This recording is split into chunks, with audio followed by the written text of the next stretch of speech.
Tahukah kamu apa itu e-commerce? Pada video kali ini, kami telah merangkum kategorisasi e-commerce. Yuk, simak penjelasannya.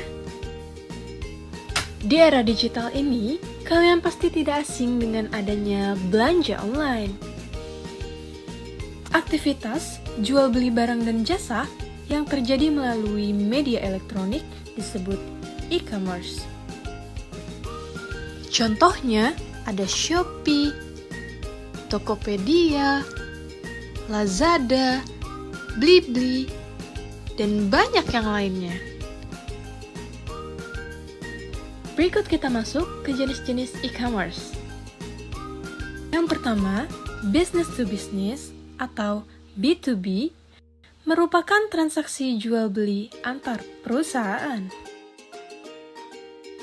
Contoh dari adanya e-commerce business to business yaitu Electronic City, di mana e-commerce yang menjual perlengkapan kantor dan rumah tangga elektronik. Lalu, Ralali selain menjual peralatan kantor dan rumah tangga, e-commerce ini juga menjual peralatan industri, restoran, dan pertanian. Dan Mbis, yaitu e-commerce yang hampir serupa dengan Ralali, tetapi juga menawarkan layanan seperti housekeeping dan perbaikan dinding. Lalu business to customer atau B2C merupakan jual beli antar penjual dan pembeli. Contoh dari e-commerce business to consumer atau B2C yaitu Gramedia.com adalah e-commerce toko buku online terbesar di Indonesia yang menjual beragam buku bestseller dari sejumlah penerbit ternama, alat tulis, peralatan sekolah dan kantor, hingga mainan anak. Lalu, customer to customer atau C2C yaitu bisnis yang dilakukan oleh konsumen ke konsumen. Contoh dari customer to customer adalah OLX, di mana e-commerce yang menjual berbagai produk dari penggunaan pribadi hingga kendaraan dan peralatan rumah tangga.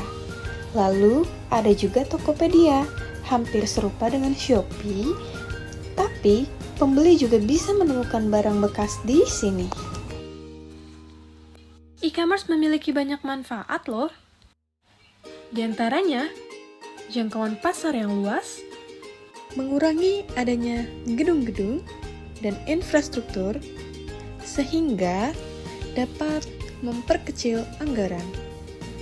Lalu, kita tidak perlu menyetok barang sendiri dan bekerja di mana saja karena kita memiliki waktu yang fleksibel. Itulah manfaat-manfaat dari e-commerce. Selain manfaat-manfaat yang tadi dijelaskan, di sini juga ada manfaat website sebagai platform e-commerce, yaitu dapat membangun kredibilitas, di mana media sosial atau marketplace tentu menjadi etalase online yang mudah digunakan. Namun, tidak banyak cara untuk memperkenalkan diri di kedua platform. Adapun beberapa jenis platform di e-commerce, yaitu toko online, situs web tempat konsumen dapat melihat dan membeli produk atau layanan. Payment gateway adalah sistem yang memungkinkan pembayaran online melalui transfer bank, kartu kredit, metode pembayaran elektronik lainnya. Dan ada juga logistik, yaitu pengelolaan pengiriman barang dari penjual ke pembeli, termasuk perusahaan pengiriman dan pelacakan. Dalam dunia perdagangan, e-commerce juga menawarkan banyak perubahan, yaitu proses jual beli saat ini tidak perlu dilakukan secara tatap muka, melainkan hanya perlu melakukan proses transaksi online. Dengan adanya e-commerce ini, transaksi akan lebih efisien, apalagi berbagai sistem pembayaran yang semakin dimudahkan. Antaranya, virtual account adalah account virtual dengan rekening buatan yang tidak benar-benar nyata. Umumnya, sebuah akun virtual mencangkup nomor ID pelanggan yang dibuat oleh sebuah bank. Pelanggan juga dapat membayar menggunakan kartu debit, yaitu pembayaran dengan menggunakan kartu dapat lebih mudah dan nantinya kewajiban pemegang kartu dipenuhi seketika dengan mengurangi secara langsung simpanan pemegang kartu. Keamanan e-commerce menggunakan SSL atau Secure Sockets Layer, protokol keamanan yang menyajikan data selama transmisi, seperti informasi pembayaran. E-commerce memiliki banyak kelebihan, di antaranya akses global yang memungkinkan bisnis untuk mencapai pasar global tanpa batasan geografis. Kemudahan berbelanja, pelanggan dapat berbelanja kapan saja dan di mana saja. Lalu, biaya operasional rendah, di mana bisnis e-commerce seringkali memiliki biaya operasional lebih rendah dibandingkan toko fisik. Namun, e-commerce juga memiliki beberapa kelemahan, yaitu potensi keamanan data, risiko kegagalan teknis, kurangnya pengalaman belanja fisik, dan pesaing yang insentif di pasar online, serta pengiriman yang lambat atau cacat, risiko penipuan online, dan tantangan dalam membangun kepercayaan pelanggan tanpa interaksi langsung. Hal ini, biaya pengembalian barang juga bisa menjadi masalah bagi pelanggan dan penjual e-commerce.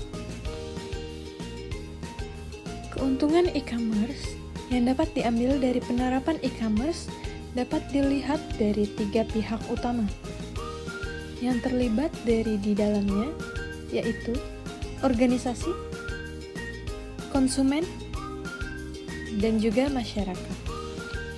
Keuntungan bagi perusahaan yaitu dengan adanya pasar internasional.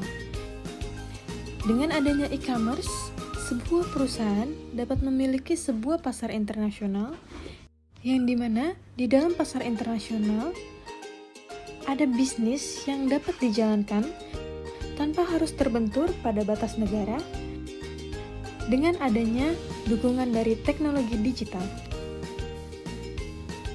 Keuntungan bagi konsumen yaitu akses penuh selama 24 jam, konsumen dapat berbelanja atau mengolah berbagai transaksi lain dalam 24 jam sepanjang hari, sepanjang tahun, di sebagian besar lokasi, contohnya memeriksa saldo, membuat pembayaran, dan memperoleh informasi lainnya. Keuntungan bagi masyarakat yaitu praktik kerja yang lebih fleksibel. E-commerce memungkinkan masyarakat bisa lebih fleksibel dalam menentukan tempat kerja. Misalnya, mereka dapat bekerja dari rumah masing-masing tanpa harus pergi ke kantor. Baik, segitu saja penjelasan dari kelompok kami mengenai kategorisasi e-commerce.